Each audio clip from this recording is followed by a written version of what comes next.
Bien, vamos a introducirnos.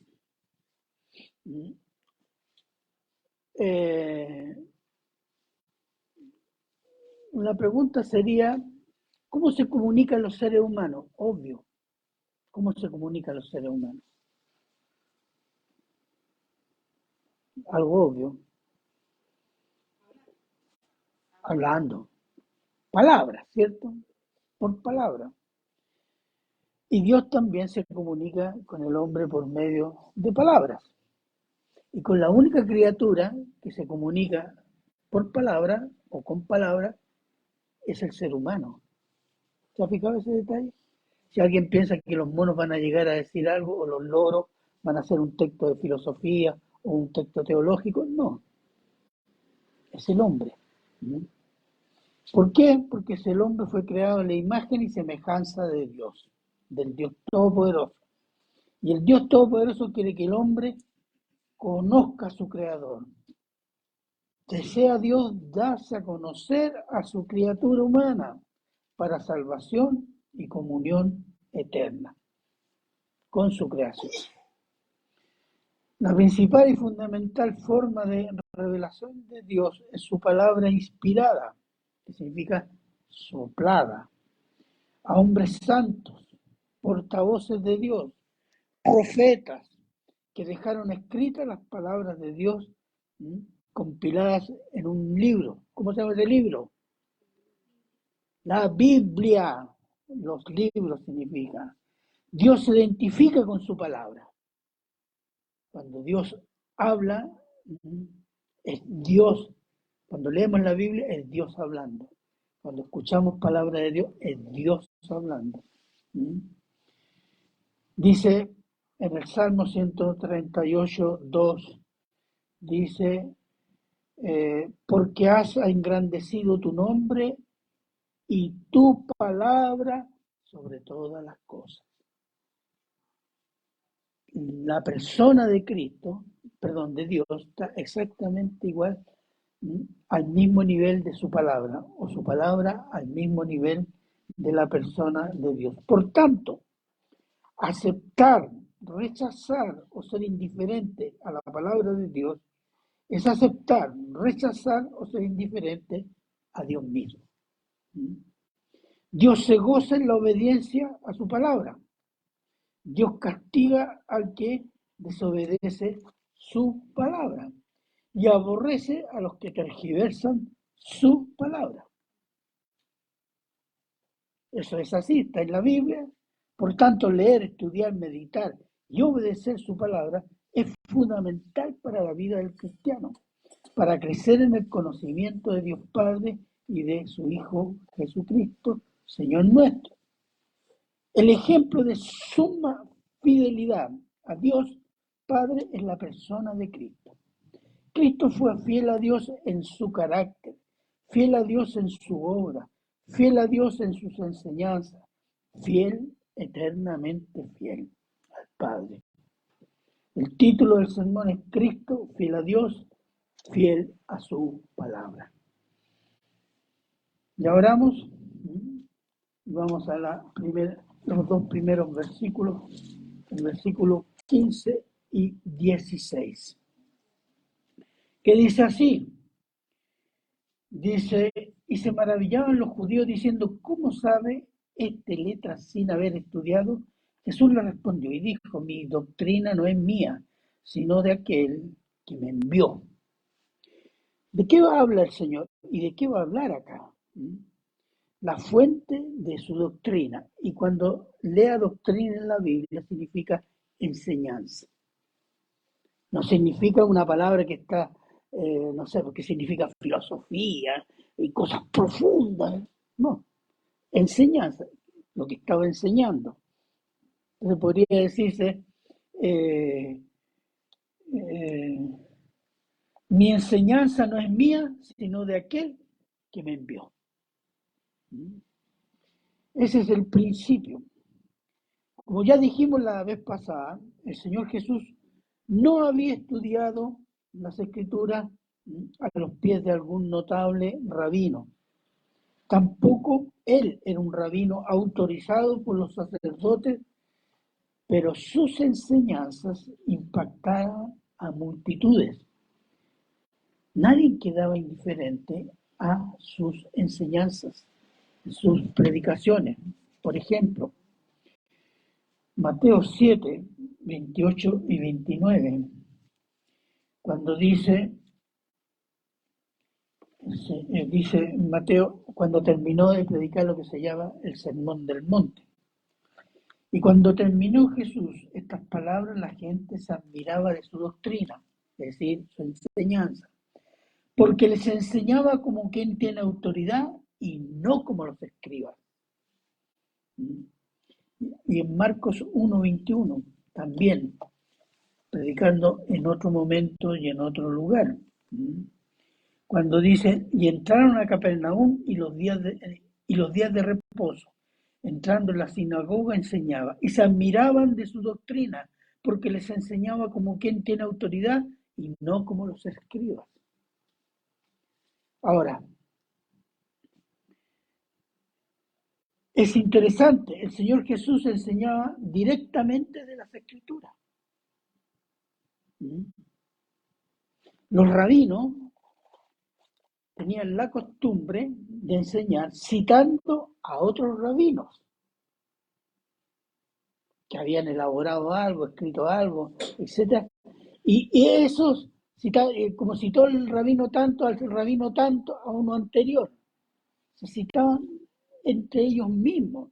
En cambio, el Señor Jesús enseñaba imponiendo la autoridad de las Escrituras, que es la autoridad de Dios. Por eso la gente captó la diferencia.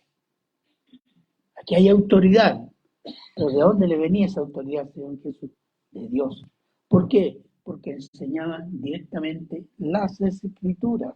Y la razón de ello es lo que dice en el versículo 16. Mi doctrina, mi enseñanza, no es mía, sino de aquel que me envió. Es decir, lo que yo le estoy enseñando es de Dios. No es creación personal.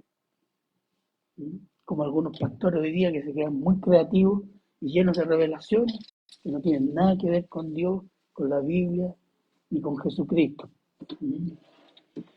Veamos Juan 5:37.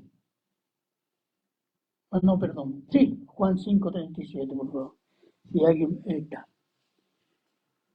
También el Padre que me envió ha dado testimonio de mí. Nunca habéis oído su voz ni habéis visto su aspecto. Fíjese, varios pasajes y en varios momentos el Señor Jesús dice, el Padre que me envió, yo soy enviado por el Padre. Y lo que estaba diciendo, y los judíos lo entendieron, pero no le creyeron, que era enviado directo de Dios. Entonces, su doctrina viene de Dios porque yo soy enviado por Dios. Yo no vine por mi propia cuenta, aunque lo hago por el servicio a mi Padre, al Padre. Mi enseñanza viene de Él. Y en Mateo 11:27,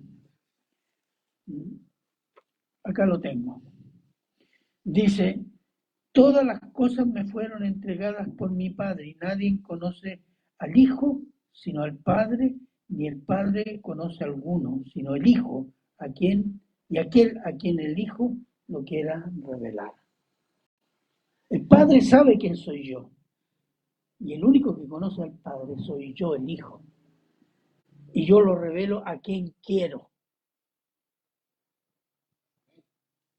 Entonces, el Señor Jesús está manifestando, primero, que su enseñanza viene de Dios, porque Él es enviado de Dios.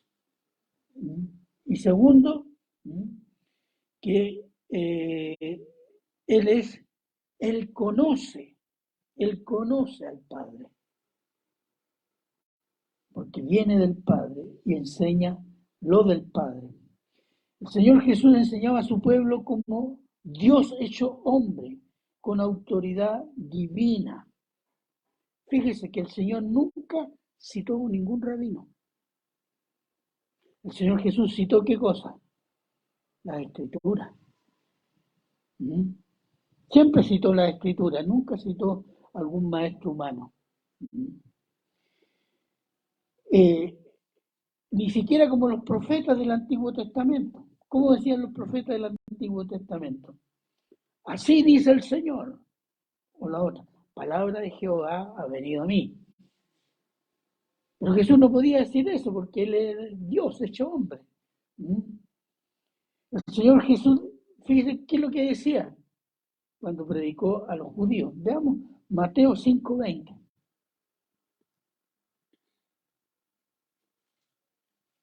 Porque os digo que si vuestra justicia no fuere mayor que la de los escribas y fariseos, no entraréis en el reino. Ese es categórico. Él no cita a los rabinos, no siquiera cita la escritura. Él está dando sentido en el Sermón del Monte, el sentido a la ley. Entonces dice con toda autoridad, pero yo os digo, veamos otro versículo, Mateo 5, 21 y 22. Oíste que fue dicho a los antiguos, no matarás y cualquiera que matare será culpable de juicio. Pero yo os digo, le está dando el sentido a la ley. ¿Se fija? Otro versículo, Mateo 5, 27 y 28. Oíste que fue dicho, no cometerás adulterio, pero yo os digo. Es muy interesante porque es una presentación que se está haciendo el Señor Jesús indirectamente de que Él es el dador de la ley. Él es Dios. Se está presentando a los judíos como Dios, dictando y dándole el sentido a la ley que habían recibido de Moisés. Veamos el último versículo, Mateo 5, 31, 32. También fue dicho, cualquiera que repudie a su mujer, dele carta de divorcio. Pero yo os digo, ¿se fijan? Todo el sermón del monte es una declaración, yo soy Dios. Y está enseñando a Israel el sentido de la ley de Moisés. El cristiano, después de la ley, pues de Cristo, que ha creído en Cristo, es llamado a predicar el Evangelio de salvación y a enseñar la palabra de Dios. Somos llamados a eso, ¿no? Amén. Amén. Están durmiendo. Mateo 28, 19, 20. Dice, por tanto, y hacer discípulos todas las naciones, bautizándolos en el nombre del Padre y del Hijo y del Espíritu Santo, enseñándoles que guarden todas las cosas que os he mandado, y aquí yo estoy con vosotros todos los días hasta el fin del mundo. Amén. Nos da la seguridad de que va a estar en nosotros en todas nuestras tareas que Él nos manda. Pero para ello somos instruidos en la doctrina, enseñanza de los apóstoles. ¿Dónde tenemos la doctrina de los apóstoles? ¿Ah? En Hechos, ya. Las cartas. ¿Qué más? El Nuevo Testamento. Todo el Nuevo Testamento es la doctrina de los apóstoles, porque los que no eran apóstoles escribieron aprendiendo de quién, de los apóstoles. Y ahí que tenemos el testimonio de Cristo. ¿Y cómo lo aprendemos nosotros? Somos instruidos por medio de pastores y maestros en la iglesia, que son llamados por Cristo y capacitados por el Espíritu Santo. ¿O no? Todo cristiano debe llegar a ser un experto en el manejo de la espada del Espíritu, que es la palabra, para crecer y para predicar y enseñar. El cristiano debe decir, ¿cómo debe decir? ¿Vino a mí palabra de Dios? No. Así dice el Señor. O, como dijo el Señor Jesús, pero yo os digo, no. Escrito está, debe decir. Y de alguna forma lo expresamos cuando conversamos con alguien y decimos, esto está en la Biblia, es decir, está escrito. Eso no es verdad porque no está en la Biblia. ¿Se fija?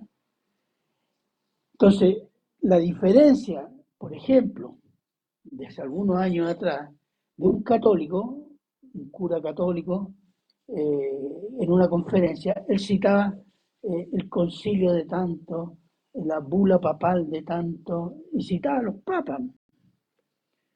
Y cuando usted escucha predicar a un cristiano, cita la Biblia, ¿o no? Amén. Porque así debe ser, a imitación y como lo enseñó el Señor Jesús. Entonces, versículo 17.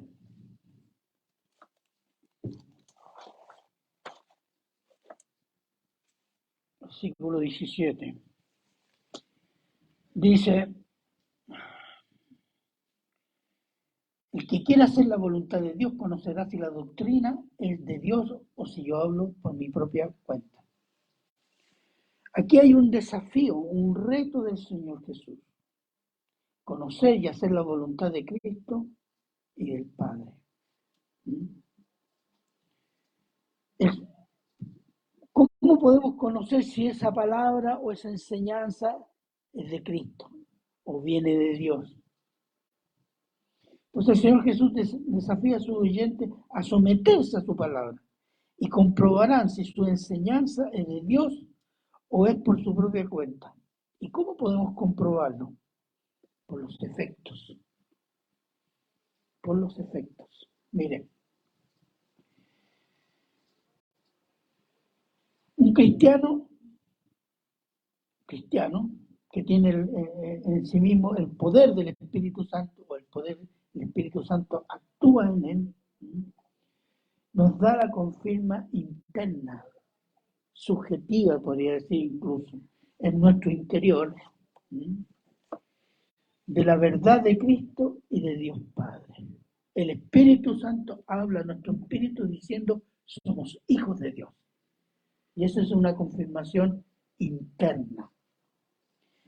Y está la confirmación externa. ¿Cuál?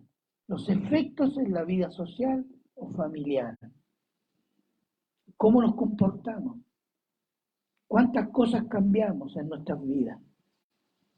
Pues ahí se ven los efectos exteriores de que somos cristianos, que hay un trabajo que está haciendo el Espíritu Santo. Primera de Tesalonicenses 1, 6, 8.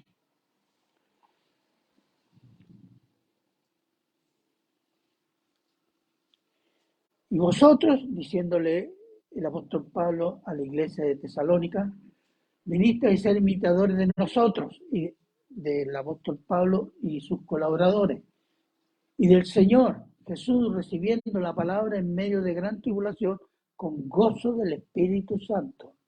De tal manera que habéis sido ejemplo a todos los de Macedonia y de Acaya que han creído. Porque partiendo de vosotros ha sido divulgada la palabra del Señor, no solo en Macedonia y Acaya, es decir, por toda la región donde ellos vivían. Ese es un efecto exterior. ¿Cuál es? La predicación. Comenzaron a difundir el Evangelio y la interior, el gozo. Entonces, yo puedo entender que es palabra de Dios porque me da estas dos confirmas. Confirma interiormente. Produce cambios de mis sentimientos y produce cambios en mi conducta y en mi diario vivir. Los nuevos cristianos de Tesalónica difundieron el Evangelio en su región, plantando iglesias, mostrando gran gozo aún bajo la persecución. Cuando la palabra es creída, asumida y se aplica, tiene efectos en el corazón. Se comienza a amar a Dios y las cosas de Dios. Y cambian las actitudes, hábitos y relaciones. Y hablamos del Evangelio de Dios. ¿O no? Amén. Amén. Hechos 9, 20, 22.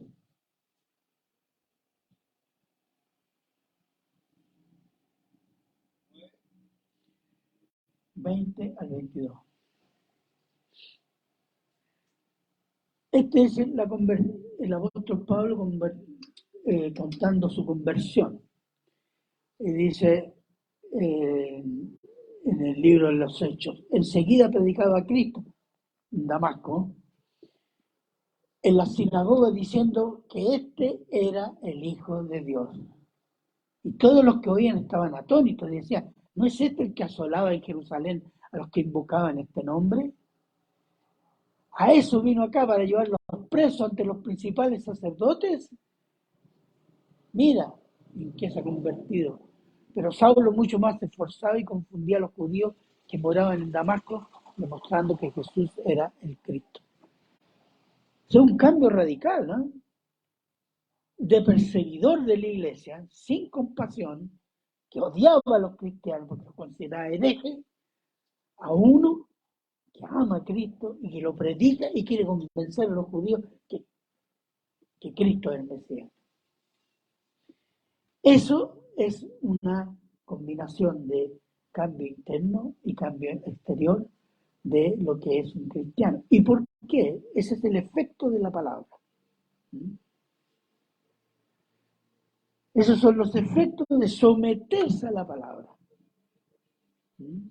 No piense que usted va a tener esos efectos escuchando la palabra y, como se dice, entra por aquí y sale por el otro lado. No, no va a tener mayores efectos. Entonces, el cristiano, por cambio interior y cambios exteriores, debido al efecto de la palabra, tiene la capacidad de reconocer lo que es de Dios y lo que no es de Dios, hermanos. Cuando usted está viviendo la palabra, usted tiene esa capacidad de reconocer lo que es falso y lo que es verdadero. Porque conoce lo verdadero. Eso le ayuda a reconocer lo que no es verdadero. Entonces, y esto debido a la obra del Espíritu Santo en el creyente y porque el cristiano, ¿qué hace? Porque no lo sabemos toda la Biblia, ¿qué hace? Recurre a la Biblia, ¿no? Para verificar si esa palabra del predicador o del maestro es verdad o es falsa, ¿o no? Mira lo que sucede en Hechos 17, 10 al 12. Hechos 17, del 10 al 12.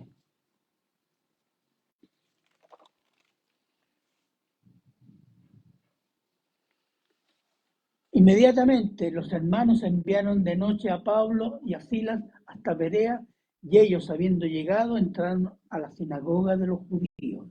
Y estos eran, fíjense lo que dice, más nobles que los que estaban en Tesalónica, pues recibieron la palabra con toda solicitud y buena voluntad, ¿ah? Escudriñando cada día las escrituras para ver si esas cosas eran así.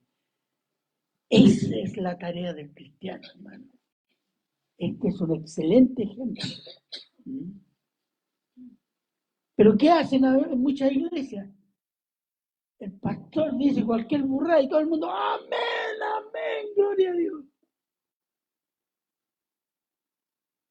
Y eso es grave, porque estamos dando un amén y aprobando cosas que no son bíblicas. A veces son herejías, pero la gente no se da cuenta. ¿Por qué? Porque hay un conocimiento superficial de la Biblia y a veces no hay ni siquiera conocimiento de la Biblia, hermano. Y eso es muy, pero muy grave. Un cristiano, como decía, reconocerá rápidamente las enseñanzas falsas que no son de Cristo. En cambio, la superficialidad para enseñar la palabra producirá cristianos superficiales propensos a la carne y a usar a Dios para satisfacer las necesidades personales y no podrán reconocer ni conocer a Cristo ni a Dios Padre. Pensarán que todo eso es bíblico, o es bueno, o viene de Dios. sin saber discernir si es correcto o incorrecto. Ese tipo de cristiano pone a Dios al servicio del hombre. Ay, Dios, háceme esto, Dios, dame esto otro, que necesito aquí, necesito allá. Y le chispea las manos incluso, los dedos. Segunda de Timoteo 4, 3, 4.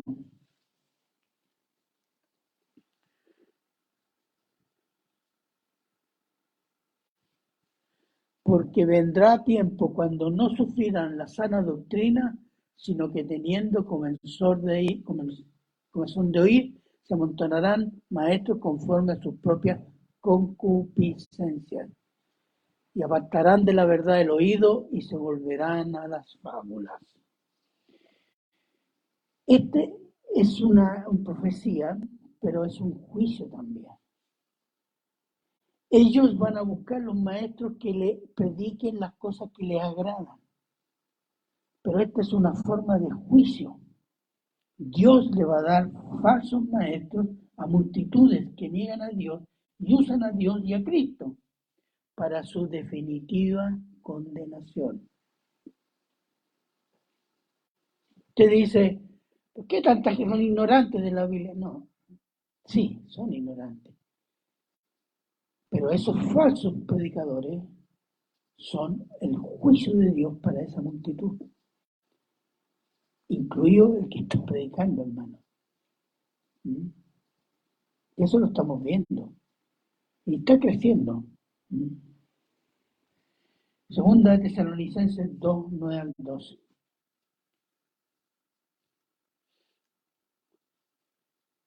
Está hablando del anticristo.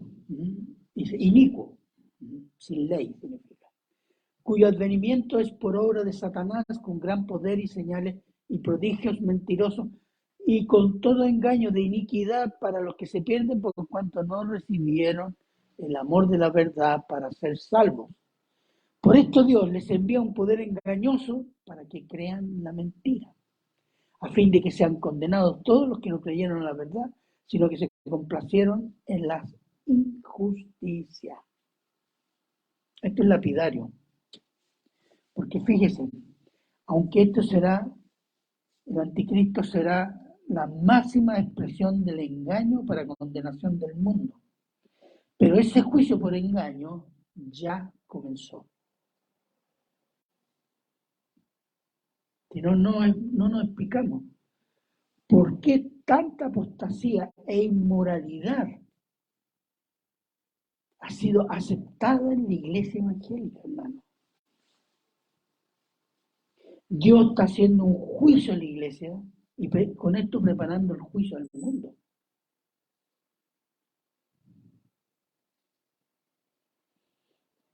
Las iglesias cristianas y muchas denominaciones han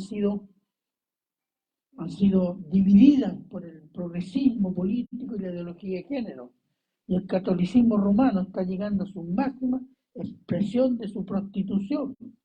Se ha superado a sí misma, siendo un promotor internacional de las políticas globalistas, del cambio climático y de la ideología de género, cuyo fundamento es el exceso de población en la Tierra. Por tanto, hay que eliminar una parte de la población mundial, aunque eso significa destruir la naturaleza humana como Dios la creó y desafiar a Dios, colocando a algunos hombres con el derecho divino a destruir a otros hombres y violar todas las leyes de Dios.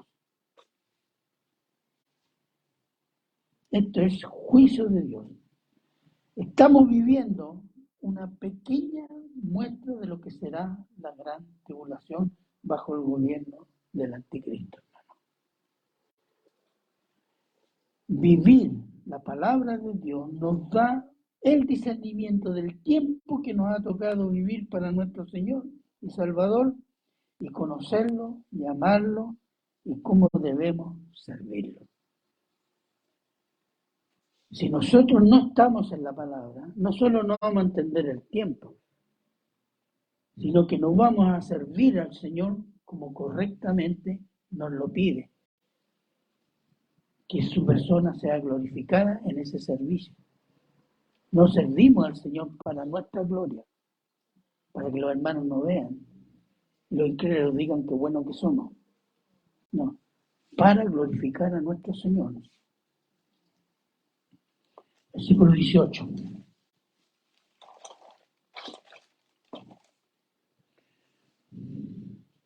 Versículo 18 dice: el que habla por su propia cuenta, su propia gloria busca, pero el que busca la gloria del que le envió, este es verdadero y no hay en él injusticia. Está siempre el mismo tema. ¿El efecto cuál es?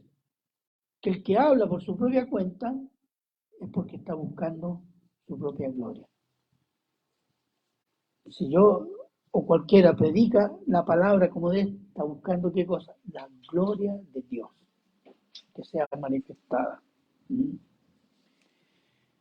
Entonces el Señor sigue desafiando a sus oyentes, diciéndoles que obedezcan su palabra y sabrán si Él habla por su propia cuenta y para su propia gloria. O si Él habla la palabra de Dios y sabrán qué cosa, la gloria de Dios. Por tanto, comprobarán que Él, Jesús, es un auténtico enviado de Dios. Ese era el tema. Como los judíos no creyeron, no lo reconocieron, no escucharon su palabra,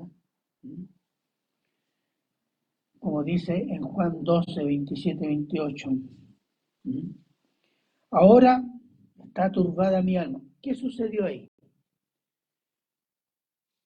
En Jerusalén, unos gentiles quieren entrevistarse con griegos, dice, quieren entrevistarse con Jesús y hablan con Andrés. Entonces cuando le dicen al Señor Jesús, mira, hay unos gentiles que quieren hablar con usted. Entonces, ¿qué está sucediendo? Está sucediendo de que ya no lo buscan los judíos. Él sabe que los judíos lo rechazaron. Y ahora comienzan a buscarlo los gentiles. Entonces, es el momento de qué? De la cruz. Para cumplir y poder llegar a todos los gentiles. Entonces él dice, ahora está turbada mi alma. ¿Y qué diré? Padre, sálvame de esta hora, mas para esto he llegado a estar a esta hora. Padre, glorifica tu nombre. ¿Qué está diciendo? ¿Cómo glorificará el nombre del Padre, el Señor Jesús? Con la glorificación del Padre es con su muerte en la cruz, exaltando la santidad de Dios y haciendo efectiva la justicia de Dios, castigando el pecado en su Hijo amado de los que creen en Cristo. Ese es el principal objetivo, hermanos. La muerte de Cristo es para glorificar al Padre, exaltando que su justicia y su santidad.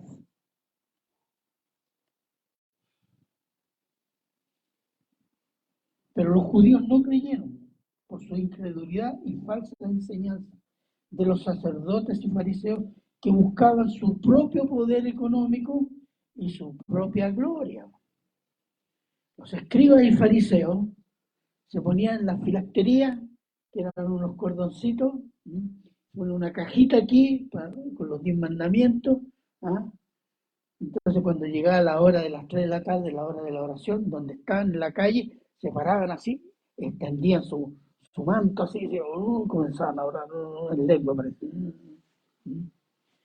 Y todo el mundo, ¡ay, un rabino! ¡Qué santo! Y era como para decir, espectáculo para la galería, para recibir la admiración de la gente. Entonces, eso era. Usaban las cosas de Dios o religiosas para su propia gloria, para que ellos sean admirados, ellos ser cotizados. Ay, Dios mío, no ha cambiado mucho, ¿no se han dado cuenta? ¿Ah? Esa es la naturaleza humana, hermano. Entonces, el Señor Jesús hizo el juicio más severo a los falsos maestros judíos de Israel, que eran los fariseos los escribas, es decir, los eruditos de la ley. Veamos Mateo 23, 13, 14 y 15.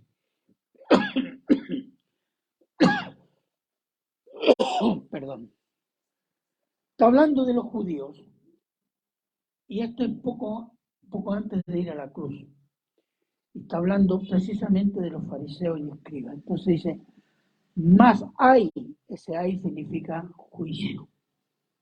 Juicio a vosotros, escribas y fariseos, hipócritas, porque cerráis el reino de los cielos delante de los hombres, pues ni entráis vosotros, ni dejáis entrar a los que están entrando.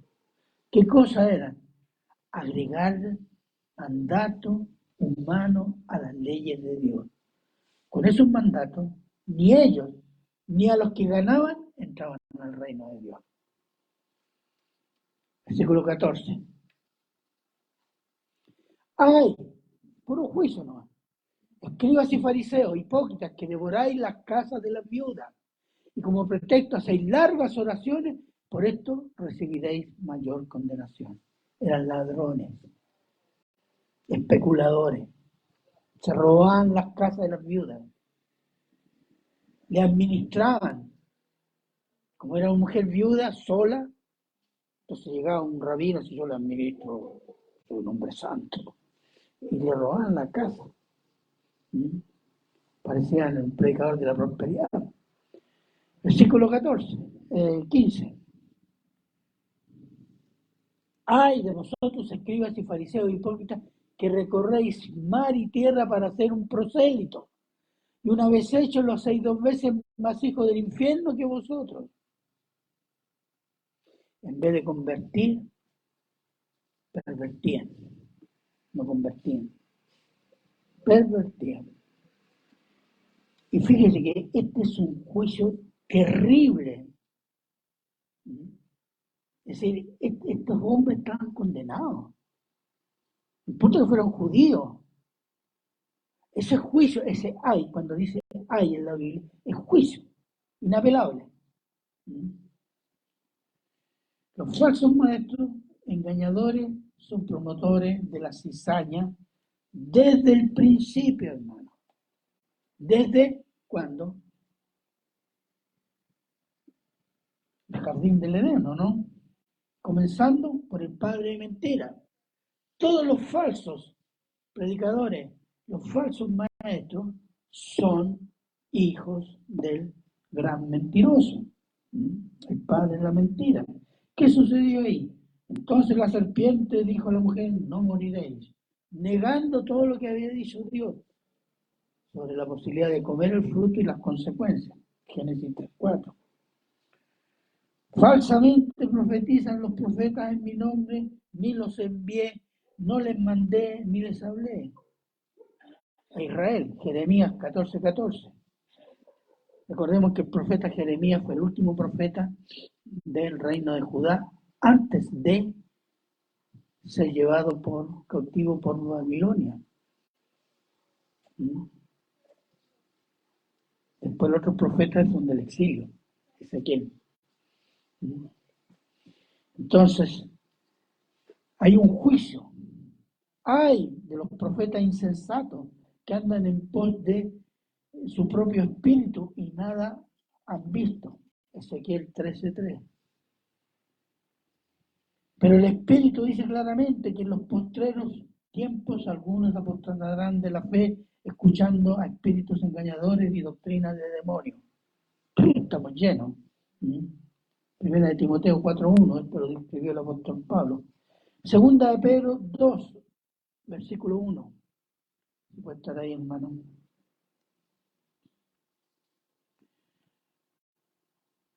Segunda de Pedro, capítulo 2. Sí, segunda.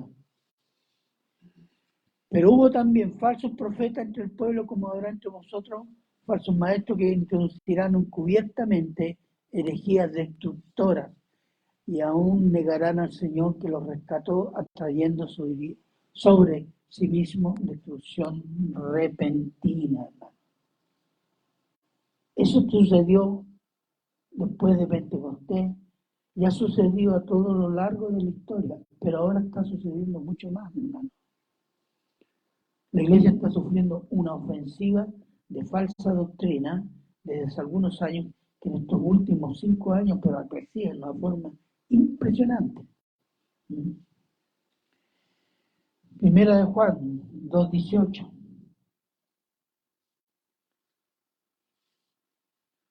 Hijitos, ya es el último tiempo y según vosotros oísteis que el anticristo viene. Y ahora han surgido muchos anticristos, por esto conocemos que es el último tiempo. Todos estos falsos profetas, los falsos maestros, esta gente que utiliza la Biblia para decir cualquier cosa, son pequeños anticristos, que preparan, son el preludio de la venida del gran anticristo, el dictador mundial, como dice Carballosa. Judas 8.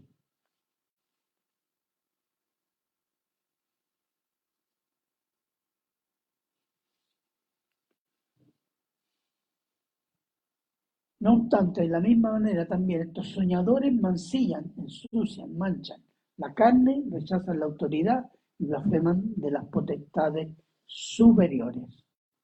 ¿Quiénes son esos? Los falsos. Cuando dice que mancillan la carne, estos están tan llenos de pecado que ensucian la propia carne de los que los escuchan. ¿Por qué? Porque incitan al pecado, porque su predicación no es cristiana. Y después dice, rechazan la autoridad, cualquier tipo de autoridad. Ellos son autoridad. Cuando dicen, no, es que yo tengo revelación, entonces yo no me someto porque yo tengo revelación de Dios. Eso es rebelión. Eso es no aceptar la palabra revelada. Y blasfeman sobre toda majestad angelical. Insultan al diablo, expulsan demonios, y llaman a los ángeles como una loca que llamaba a los ángeles a cuidarle sus joyas. Es decir, realmente se blasfema, pero así como una catarata de agua.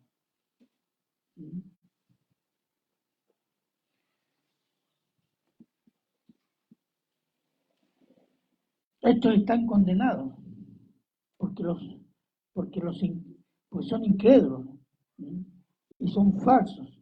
El mismo Señor Jesús advirtió a los discípulos: guardaos de los falsos profetas que vienen a vosotros con vestidos de ovejas, pero por dentro son lobos rapaces. Quieren devorar. Ellos no quieren edificar a la oveja, ellos quieren trasquilar la oveja. Las manipulan la gente. Porque ellos buscan su propia gloria y su propia satisfacción de manipular a las personas para que hagan lo que ellos quieren usando versículos de la Biblia. Todos ellos son anatemas. ¿Sabe lo que es eso? Son malditos de Dios. Anatemas que maldicen a sus seguidores. Los que los siguen son también maldecidos.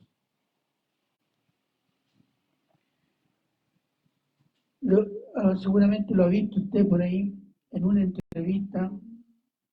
El showman Dante Gebel declaró que en sus presentaciones pone un elemento siempre llamativo, contradictorio, hasta hereje. ¿Por qué? Para viralizar su show y poder decir lo que tiene que decir a mucha gente. Así va a llegar su mensaje a mucha gente. El que no hace así o me critica no entiende cómo es el negocio de las redes sociales. Esa fue su declaración. Él nunca se ha dicho predicador, él dice que él es un showman. Y habla de predicar como un negocio en las redes sociales. Entonces hay que poner un elemento que se viralice, que llame mucho la atención. Y le voy a poner un ejemplo. En uno de sus shows declaró la honesta confesión de la traición de Judas. A diferencia de Pedro, que no confesó ni la mitad de su traición como lo hizo Judas, mientras su público, y lo mostraban presente, lagrimeaba ahí por Judas.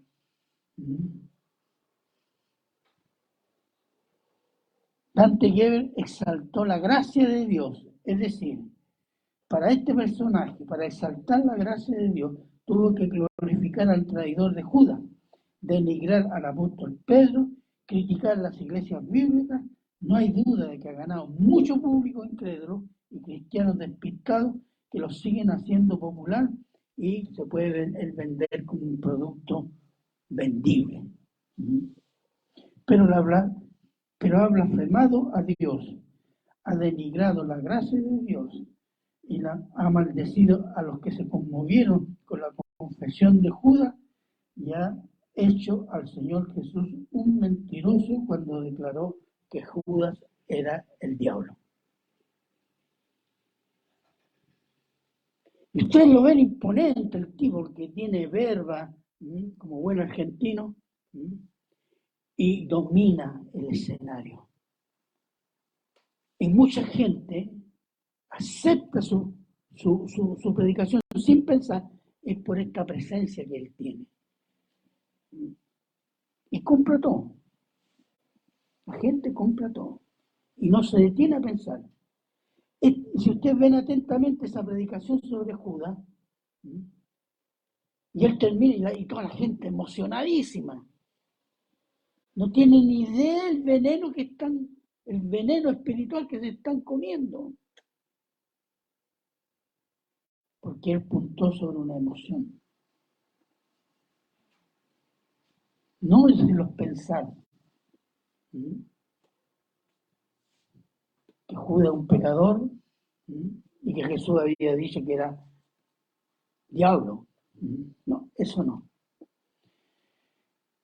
Esta apostasía empeorará, hermanos, no va a mejorar, preparando la venida del Señor Jesús como juez y rey. Eso es claro. Mateo 24, 24.